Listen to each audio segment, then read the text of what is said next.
Right, hello. So this is the 2017-2018 Combined Science Chemistry mock paper. Just going to go through it and do the model answers. If you're looking for the trilogy science, you need to find a different video. But yeah, all right, let's get cracking. Quick reminder, you don't need to watch the whole video. If you got that question right and you don't think you need a model answer, then don't bother with watching that and just fast forward it to the next question. Right, let's get started. Okay, so we're going to start with question 1 as always, and this question is asking us, or what we get told is, magnesium metal is shaped to make magnesium ribbon.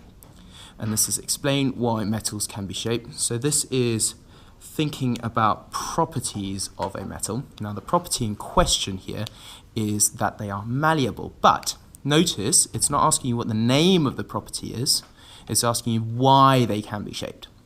And the reason for this was you need to think about the structure of the metal. Okay, so you need to bear in mind, I'm just going to draw a diagram because it helps me to identify the correct structure, but if we're drawing a metal, we've got our positive ions in kind of layers, okay, so and then you can put the charges in there. Technically it should be 2 plus charges because we're thinking about magnesium, but I'm just going to put pluses, okay, and then we've got our sea of delocalized electrons around there. Now if you're not sure of that, you need to go back to your year 10 notes and look at your structures and bonding unit. Okay, so notice random arrangement of electrons around those positive metal ions. Now the reason that they can be shaped is because the metals are in layers. Okay, so notice we've got layer 1, layer 2, layer 3. So the metals, ions, so the metal ions are arranged in layers. Okay, and if you bear in mind, when we move them over each other, they don't get separated, they don't break apart because they're still held together by those randomly arranged delocalized electrons. So they can move around, okay, so the layers and layers can slide or slip over each other. Okay, so that was a very straightforward opening question, but you really need to know your structure of metals. Okay, so explain why they can be shaped. Metals that are arranged in layers, and they can slide and slip over each other. Okay, so we're going to move on to part B. Just going to make sure that you can see that. There we are. Okay, and this is saying to us, magnesium sulfate is a salt of magnesium. It can be prepared by the reaction of magnesium metal with an acid. The equation for the reaction of magnesium with this acid is as follows. So we've got our magnesium solid plus H2SO4, should know what acid that is, MgSO4 plus H2. Name the acid used to make magnesium sulfate. Well, kind of clues in the name there. If it's sulfate, it must be sulfuric acid. Bear in mind, guys, it doesn't actually matter which way you spell sulfuric. You get the answer, or you get the marks for either. Okay, that's it. You needed that answer. If you don't know that, then you need to do a bit more revision. Okay, use the equation to help you describe what you would observe when magnesium reacts with the acid. Okay, now this is really important. Okay, this is what you would observe using the equation. Okay, so the first one is fairly simple, so you need to look at your equation there. The first one's fairly simple because, okay, if we look at our states, we're going from solid plus an aqueous acid to make aqueous magnesium sulfate plus a gas. So the first thing that you would notice is that a gas is evolved or given off. Okay. The second one, you need to identify what else is happening using your equation. Okay, and in this equation, we can actually see that we're going from having a solid in the solution to not having a solid in the solution. We're having a aqueous, salt, and gas. So what you'd actually end up is that the solid Mg will disappear, or go into solution. Now this was actually a very generous mark that they've included in the mark scheme here, and that's if you know something about this equation here, you could say that it would get hot. Now that one actually isn't using your equation, so that was very generous of them, but that was still included in your mark scheme. Okay, and that's for 2 marks. You needed 2 of those. Okay. Right. On to part 3. Just making sure. There we are. Okay, so magnesium sulfate is in solution. How could you obtain solid magnesium sulfate from this solution? Now this is only 1 mark, so you need to say 1 statement about how you're going to get it, or you can even just write 1 word. You can write something like, because it's in solution, what we need to do is evaporate off that liquid, so we need to evaporate off the water, or we need to crystallize it, so we can put this through the process of crystallization. Okay, so crystallization or evaporate. Okay, you do not get the marks if you say filter it.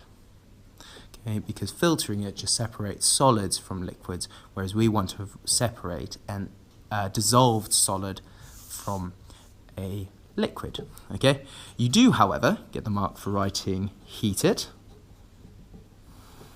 boiling, and then or even cooling, which is a bit strange because heating and cooling are kind of opposites, but it's still identifying that you need to crystallize it, you need to get rid of that water.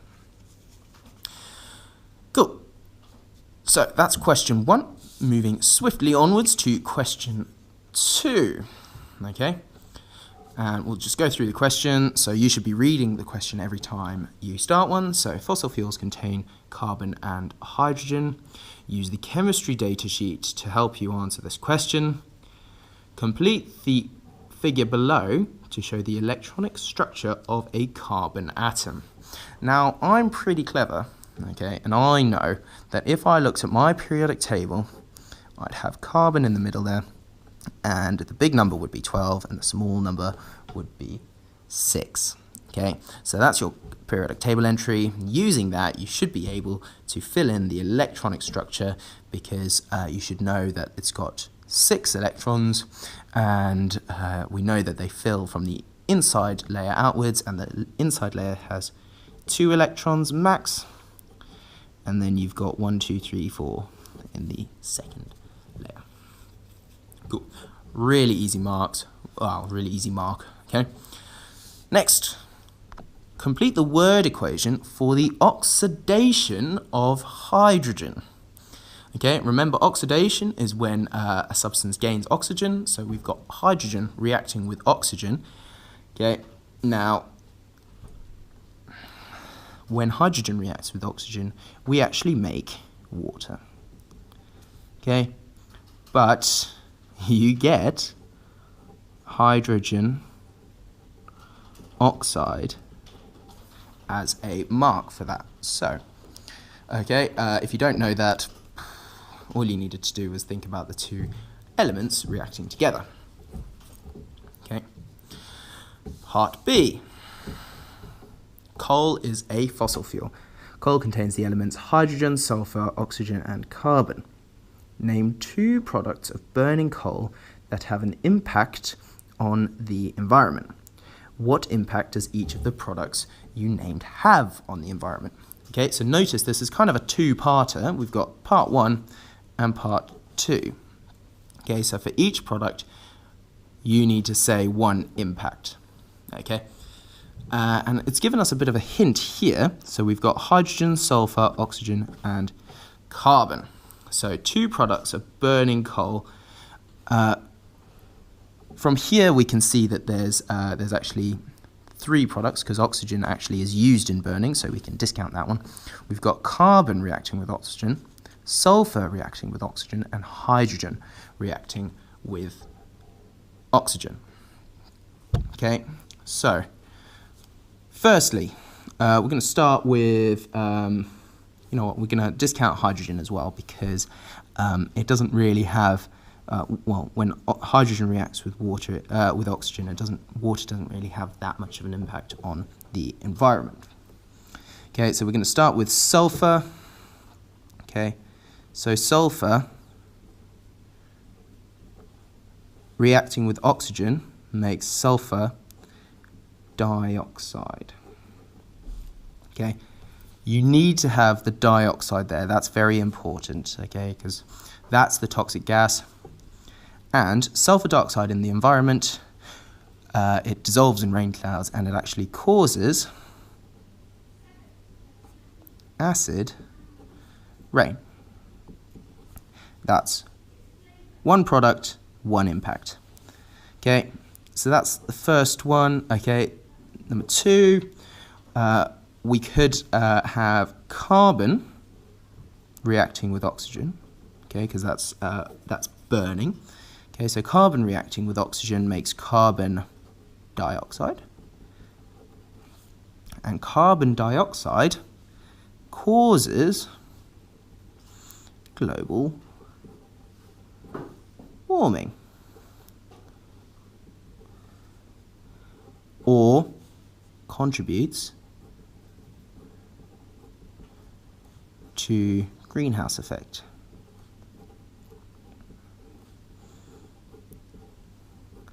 You can be a bit more detailed here because you can say that it causes climate change, or it makes sea levels rise because of the melting ice caps or the decreased density of water. So you can go into a bit more detail, but you just need to know that there's something to do with global warming.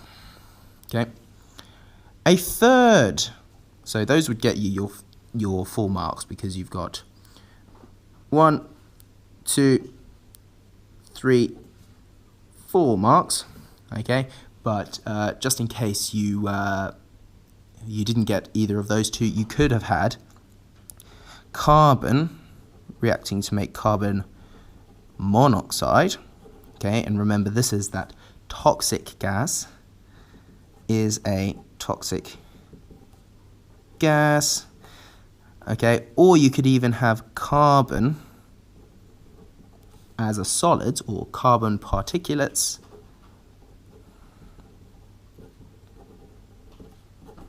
or soot, and those cause global dimming.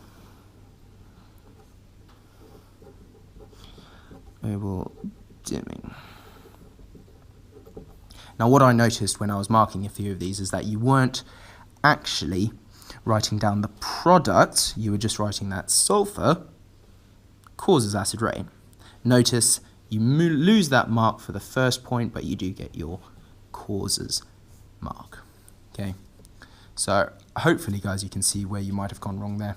If you didn't go wrong, happy days. Right, I'm going to move onward swiftly. Okay, question 3. Now this one was marked, this one was answered very, very poorly, so I think most of you guys should be really aware of that in here. So crude oil is a mixture of many saturated hydrocarbons. They can be separated into fractions by the process of fractional distillation. State what is meant by a hydrocarbon. This is 2 marks, and this is a very easy keyword because we've got hydrogen and carbon. Okay, so what you need to say is something along the lines of a compound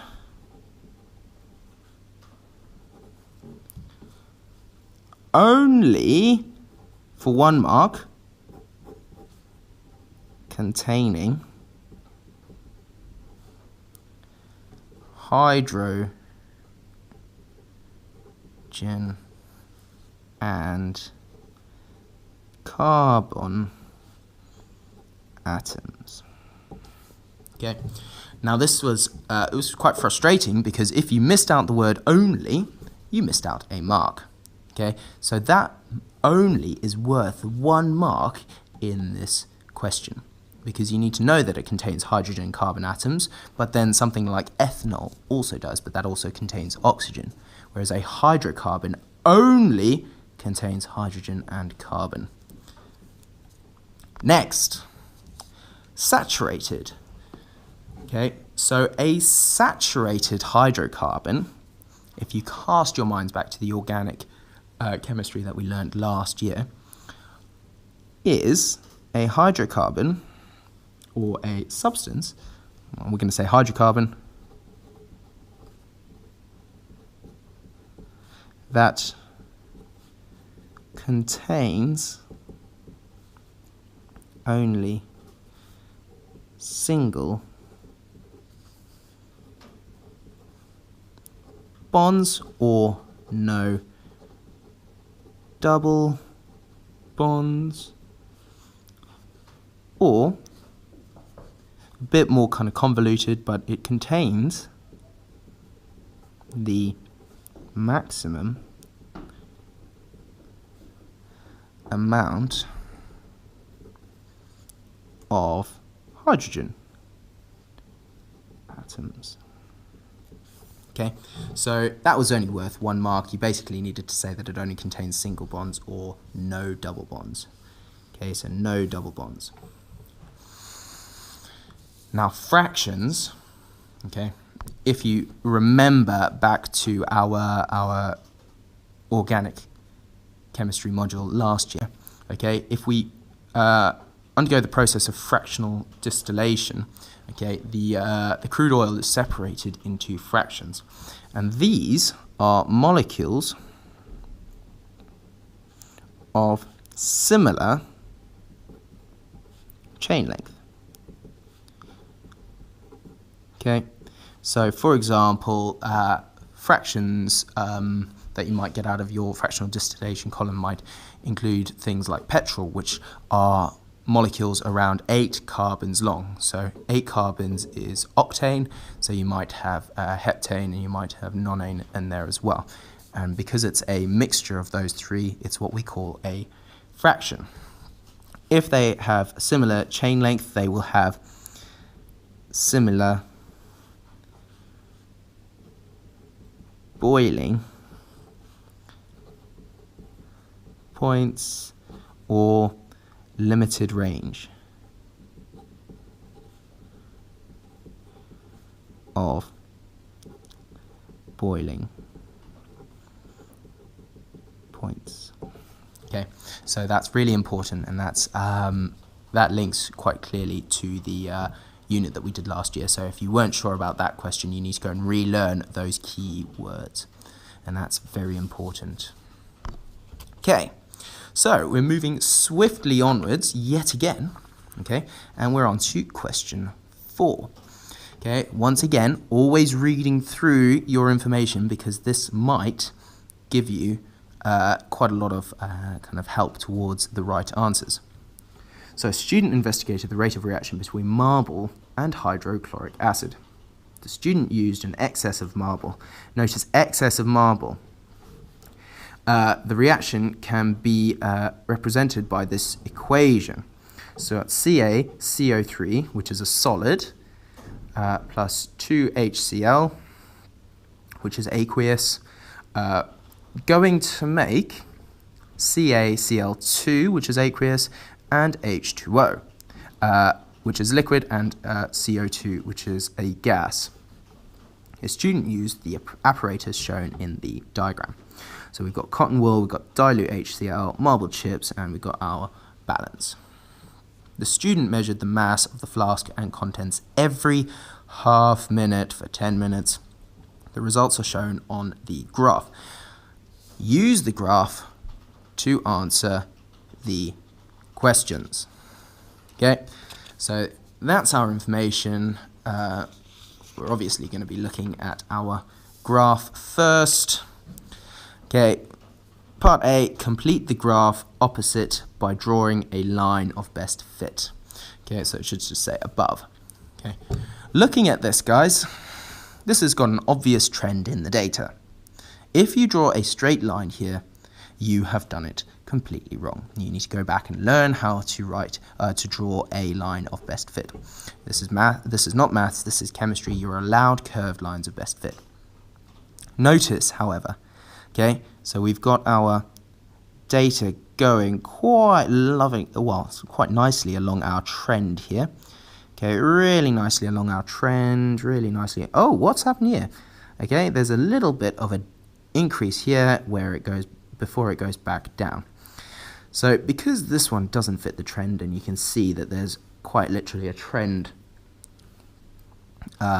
just going underneath it, we ignore that one, and that's what we call an anomaly. Okay, so I'm going to put this to the side so that I can draw my line of best fit. Hopefully, guys, you use, actually, I'll use a black pen. You must use a pencil in your exam. One single line, if you make it kind of shaded, then you don't get the marks because it's not clear enough. Okay, so I've just finished drawing my line of best fit here, and as you can see, I have missed out our outlier. What you can do is you can circle that just to really clearly identify that that is an anomaly.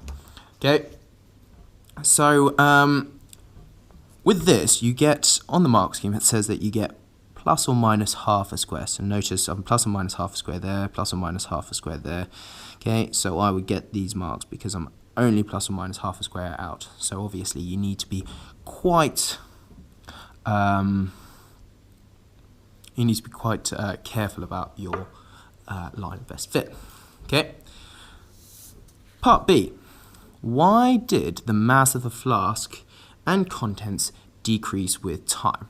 So what you need to do here is you need to look back at your equation that's going on over here, so the actual experiment that was taking place.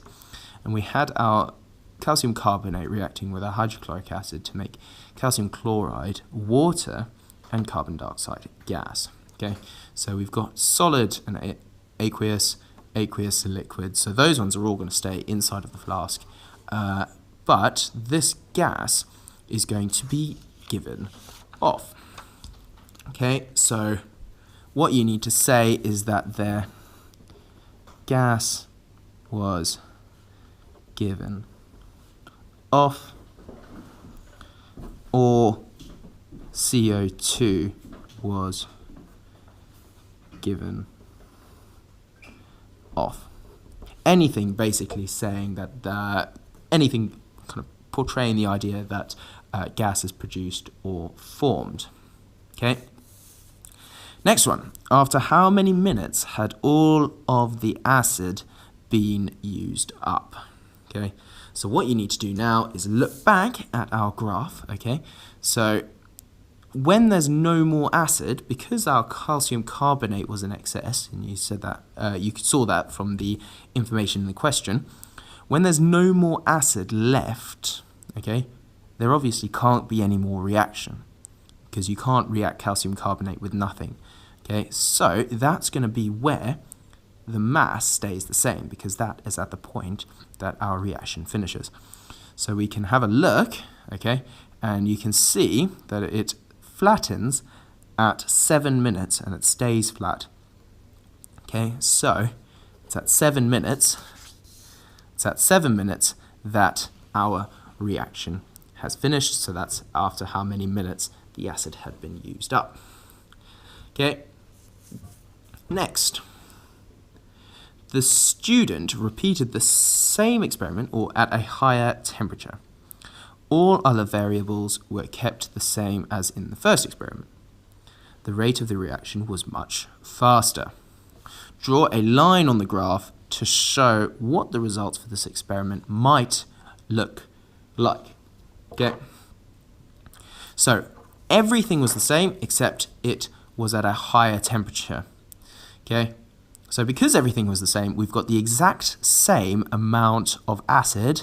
Okay? The carbonate is still in excess. So it's going to finish at the same level. So it's all going to finish at 99 here. Okay? Because the rate of the reaction was much faster, the way that you draw that is by having a steeper line.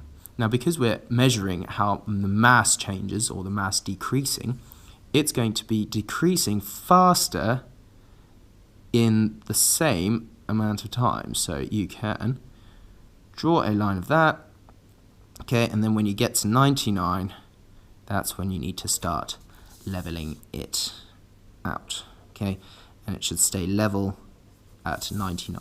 Okay, so you can see that it's faster and it levels out at 99 because that is all the other variables being kept the same. Okay. Now the next part is your typical rates of reaction based question. It's asking us, why does an increase in temperature increase the rate of reaction? Okay.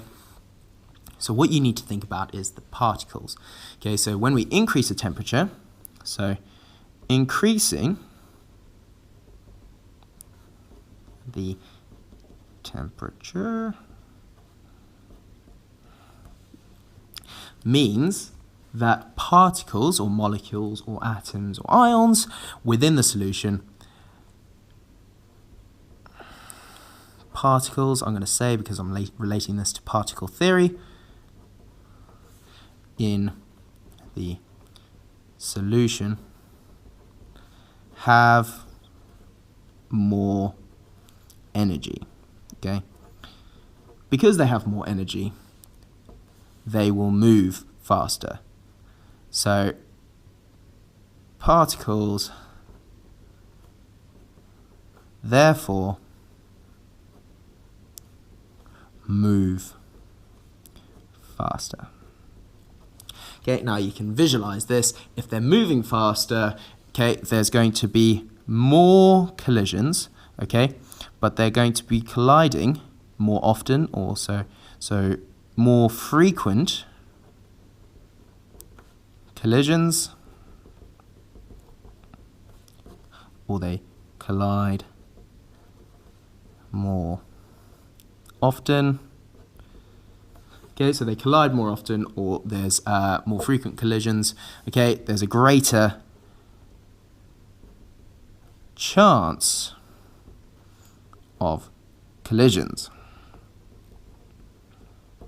Now, if you think back to our rates of reaction as well, okay, and we know that particles, in order for a reaction to be successful, they have to they have to collide with enough energy for a collision to be successful. So what you can say is there are more particles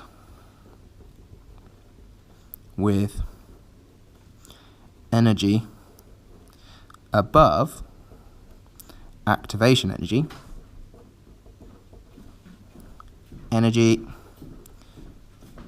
meaning greater chance of successful collisions. Okay, notice guys, you actually only need 3 of these because it's only worth 3 marks, so you could have this one, this one, this one, this one, this one, okay, or even that one there. Okay, so I've written down 1, 2, 3, 4, 5, 6 points, okay, whereas you only needed 3 of those. So obviously with this, you just need to know your collision theory. You need to know how the energy of particles is affected by temperature and what that means in terms of collisions. Okay, if you're not sure about this, you really need to look back.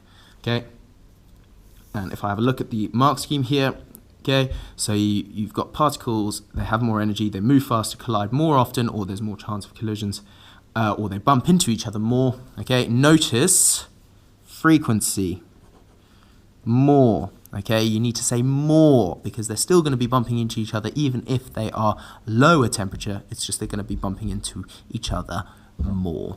Okay, so more frequent collisions. Okay, and then there's more particles have the activation energy, more collisions are successful, or more collisions result in a reaction. Okay, you just need to link it back to probability of the collisions being successful. Cool. On to page 5. So, once again, we're going to read through our question carefully. Ammonium chloride, NH4Cl, is made up of nitrogen, hydrogen, and chlorine atoms. Complete the table to show the number of atoms of each element present in NH4Cl. So we've got 1 nitrogen. Okay, oh, it's conveniently written up there. How many hydrogens have we got? Well, we've got H4, so we've got 4 of those. And chlorines, we've got 1. Okay. Part 2. Calculate the relative formula mass of ammonium chloride. Okay, so this is just using our relative atomic masses, which are conveniently given there, so a massive hint there for us, okay, to calculate the relative formula mass. So we've done all the hard work up here in identifying how many of each atom there are. So we've got 1 times the nitrogen, which equals 1 times 14. Okay, we've got 4 times the hydrogen, which equals 1 times, so that equals 4 times 1, because remember hydrogen has got an AR of 1, and we've got 1 times Cl, which equals 1 times 35.5, as you can see from there. Okay, so that's going to equal 14, that's going to equal 1, that's going to equal 35.5. Now our formula mass is all of those added together because it's the relative atomic masses added together. Oh, sorry, that's supposed to be a 4 there. Sorry, I nearly made that mistake. Okay, so we've got 14 plus 4, which equals 28 plus 35.5. Okay, so we've got 14 plus 4 plus 35.5. I'm actually going to write that down here because you might get your working mark even if you make an arithmetic error.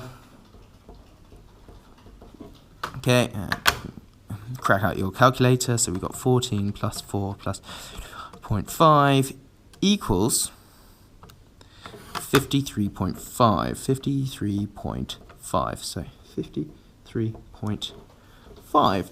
Okay, remember there's no unit for relative formula mass. Okay, so really straightforward question that, and them giving us our relative atomic masses is a really big hint.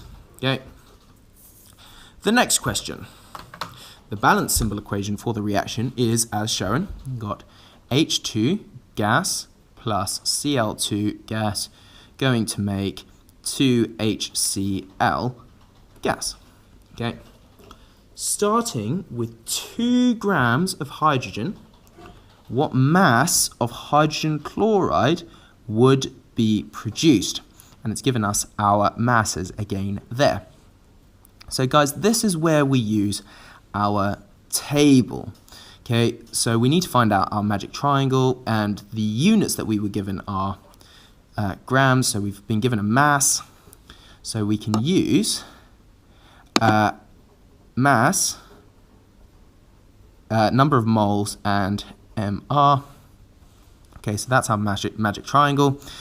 And we're going to use our table like this. Okay, so we've got mass, MR, number of moles. Okay, so those are the pieces of information that we were given. Okay, we can start off with H2, and that's what we know. So we know that there's 2 grams of that. We know that the MR of H2 is 1 times 2, because there's 2 H's. Okay, so 1 times 2 equals 2. Okay, so the number of moles you'll be able to work out, but we'll do that in a second. Now, this next column, that's what we're trying to find out. So it's not asking us anything about the chlorines, so we don't need to worry about that. We've got making 2HCl. Okay, and this is our number that we're trying to find. Okay, what we can do now is we know what our MR is, so for our MR we ignore that number there. So we've got H, which is 1 plus 35.5, and that makes 36.5. Okay, now we need to find out our number of moles. So if we're using our magic triangle down here, we've got our mass divided by our MR, because we cover up our number of moles, and that's what we're trying to find.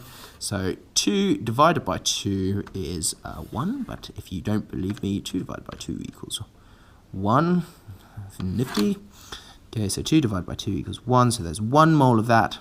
Here is where we use our big number in front, because if we've started off with 1 mole of that, we're going to make 1 mole of that times 2, because it's a 1 to 2 ratio. So we're going to make 2 moles of that. Okay, 2 moles of that. So once again, we're going to use our magic triangle here. You're going to cover up what you don't know or what you're trying to find out. In this case, it's the mass, because that's our top. So we've got N times MR. So you should have 2 times 36.5, which equals, hang on a minute, 2 times 36.5 equals 73. So 73. And our mass of hydrogen chloride is 73 grams. Okay, and that's how you do each one of these questions in this paper. Okay, hopefully that has helped you a little bit. If you don't have any questions, you just need to go and, if you do have any questions, sorry, and you're not sure about any of those methods, you need to go and ask your chemistry teacher. Thank you very much, and goodbye.